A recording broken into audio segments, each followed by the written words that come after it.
Olá, é um prazer estar aqui com vocês. Meu nome é Luísa Cunha Martins, acadêmica de Medicina da UFJF, e sob orientação da professora doutora Elia de Sanders Pinheiro, participei como aluna bolsista do projeto Barreiras para o Encaminhamento de Avaliação para Transplante Renal em Minas Gerais, visando os nefrologistas. Então, para introduzir, é importante a gente entender o panorama dos transplantes renais no país, sendo que de 2008 até 2012 nós vimos um aumento significativo desses procedimentos, com 42% de realização, sendo que a partir de 2012 a taxa de crescimento caiu para apenas 9%. Então, esse processo não acompanhou o crescimento demográfico da população. Se estamos tendo um aumento da prevalência de pacientes com doença renal crônica, por que a realização de transplante renal não está acompanhando esse processo? Onde estão as dificuldades, os obstáculos para que esses pacientes sejam encaminhados para a realização desse procedimento? Com isso, nosso objetivo foi identificar os principais obstáculos relatados por médicos nefrologistas de Minas Gerais para o encaminhamento de pacientes com doença renal crônica para avaliação de transplante renal. Como metodologia, nós fizemos um estudo transversal, contactando por telefone, via WhatsApp, mensagem, via e-mail, 537 nefrologistas do estado de Minas Gerais. Desses, nós obtivemos 78 respostas.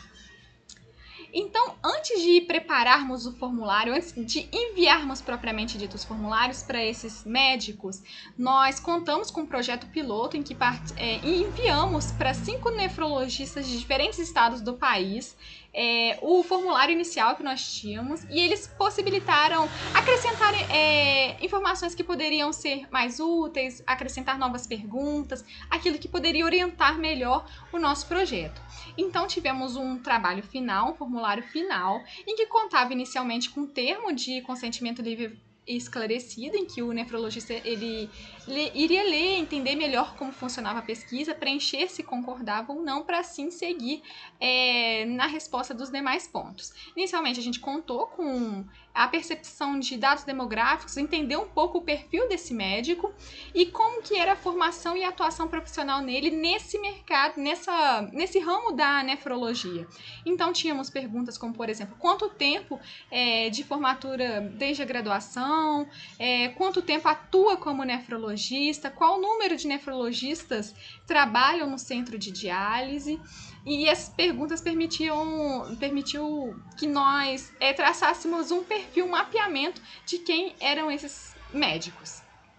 No final, nós contávamos com uma pergunta para resposta aberta, uma resposta livre, em que eles podiam dissertar sobre quais que eram os principais obstáculos que eles viam nos serviços, em seus respectivos serviços. E isso ajudou a gente a construir depois respostas que acabavam convergindo para o mesmo ponto.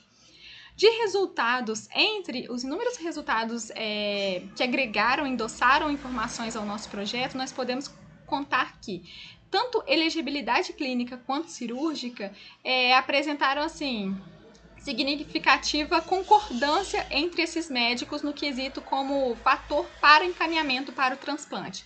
Eles consideravam que esses pontos eram fortemente, pacientes com esses tipos de elegibilidade eram fortemente aptos a serem encaminhados para o transplante, sendo que a condição socioeconômica do paciente, por exemplo, apresentou opiniões divergentes entre esses médicos. 45% discordaram que esse era um fator que seria responsável pelos encaminhamentos. Nossos resultados também contaram com uma lista de fatores que podem ser relacionados ou não a encaminhamento ou não desses pacientes. E na parte das respostas abertas, nós obtivemos informações valiosas que mostraram que entre os principais problemas identificados tinha o fato de que o formulário era impresso, muitas vezes eles ficavam dependentes de material físico, desafios logísticos também que incluíam a realização de exames, transporte de pacientes, eram frequentemente relatados nessas respostas abertas. Com isso, nós concluímos que as barreiras, elas existem e incluem principalmente fatores logísticos, humanos e administrativos. E o estudo ele tem como potencial gerar reflexões e base para futuros estudos e ações que aprimorem o encaminhamento para o transplante renal, o que já vem acontecendo com o novo trabalho de base nacional. Abraços!